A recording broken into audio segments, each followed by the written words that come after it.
और मेरे ऊपर सबसे बड़ा दबाव ये है कि किशोर जी मुझे अक्सर कहते रहते हैं कि बहुत अच्छे वक्ता हो, तो फिर बोलना मुश्किल हो जाता है। एक छोटी सी बात से मैं अपनी बात शुरू करता हूँ और बहुत संक्षिप्त में अपनी बात को कहूँगा, 2-2.5 मिनट में ख़त्म हो जाए इतना मेरा प्रयास होगा। दो दोस्त आपस में बातें कर रहे हैं। एक कहता है कि हमारे यहाँ तो ईमेल से शादी होती है, तो दूसरा भाई कहता है कि नहीं हमारे यहाँ तो अभी भी फीमेल से ही होती है। एक बहुत अच्छा अनुभव है अपनी निजी जिंदगी का। बहुत सारी बातें नहीं करेंगे, सिर्फ मैं अपने खट्टे मीठे अनुभव की ही बात करूंगा। 2-3 अनुभव आपके साथ शेयर करूंगा। मैं अपनी ड्यूटी से आया और छत पे बैठा हुआ अपने मोबाइल को देखने लगा। साथ में श्रीमती जी भी बैठी हुई थी, वो भी मोबाइल को देखने लगी। ऊपर से एक पड़ोसन ने कहा कि क्या बात है, दोनों मोबाइल पे लगे हुए हैं, क्या कर रहे हो? मैंने कहा आपस में बात कर रहे हैं। तो अब मतलब सोशल मीडिया का ये भी एक रूप हो सकता है कि हम आपस में बात करें।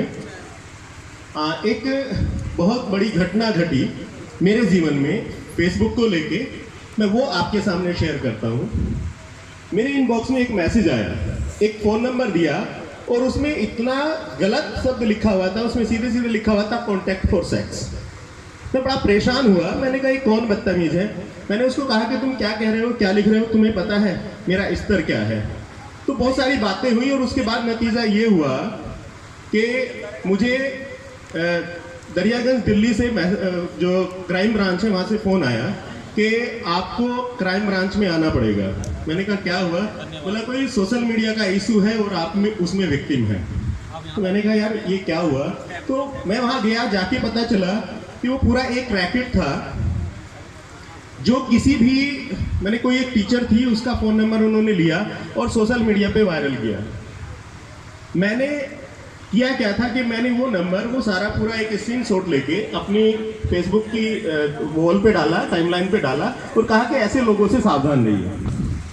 तो एक छोटी सी बात ने मुझे इतना परेशान किया, मतलब पुलिस केस, फिर वहाँ धक्के खाना, पुलिस की रोज़ सुनवाई होना, रोज़ इंक्वायरी होना, रोज़ स्टेटमेंट दर्ज किए जाना। लेकिन एक बहुत पॉजिटिव बात ये रही, मतलब उससे पहले ये हुआ कि वो जो लड़की का जिसका ओरिजिनल नंबर था, उस लड़की का पहले इसी वजह से डाइवर्स हो गया था कि उसका नंबर पहले भी किसी ने ऐसे शेयर किया, कोई उनके जान पहचान वाला ही व्यक्ति था।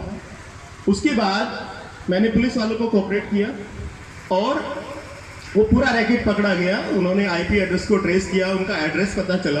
हालांकि वो अपनी आईडी वगैरह सब ब्लॉक कर चुके थे, लेकिन एक जो अच्छी बात रही कि कम से कम ऐसे लोग जब पकड़े जाएंगे तो इस तरह की बहुत सारी बातें नहीं होंगी।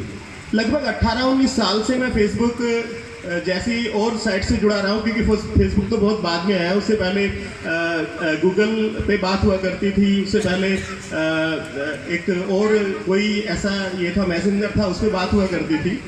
तो बड़े सारे अनुभव रहे हैं, बहुत अच्छे अनुभव रहे हैं, बहुत खराब अनुभव भी रहे हैं। बहुत अच्छी बातें ये हुई कि बहुत सारे अलग अलग जगह से, अलग अलग देशों से मैसेज आते हैं कि आपकी लघु कथा हमें बहुत पसंद आई है, आपने फेसबुक पे डाली थी, हम अपनी पत्रिका में इसको सम्मिलित करना चाहते हैं। तो बड़ी अच्छा लगा, बड़ी खुशी हुई कि हाँ भाई इस माध्यम से हमारे लिटरेचर को विस्तार मिल रहा है।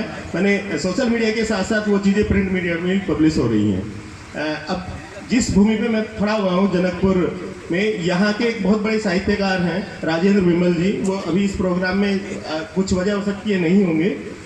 उनके जैसे लोगों से मुलाकात हुई और नेपाल में लिटरेचर को किस रूप में देखा जाता है और भारत में लिटरेचर को किस रूप में देखा जाता है, और इन सारी चीज़ों को मिला के नया हम क्या कर सकते हैं, इन सारी चीज़ों पर उनसे चर्चा होती है। और भी बहुत सारे ऐसे लोग हैं देश विदेश में जिनसे बहुत बातें होती हैं और साहित्य को विस्तार मिलता है।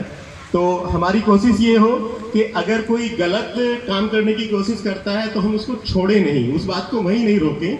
अगर हम उन चीज़ों को बड़े प्लेटफॉर्म पे उठाते हैं तो निश्चित रूप से ऐसे लोगों को सजा भी मिलती है और एक स्वस्थ माहौल फिर उसके बाद बन सकता है। धन्यवाद।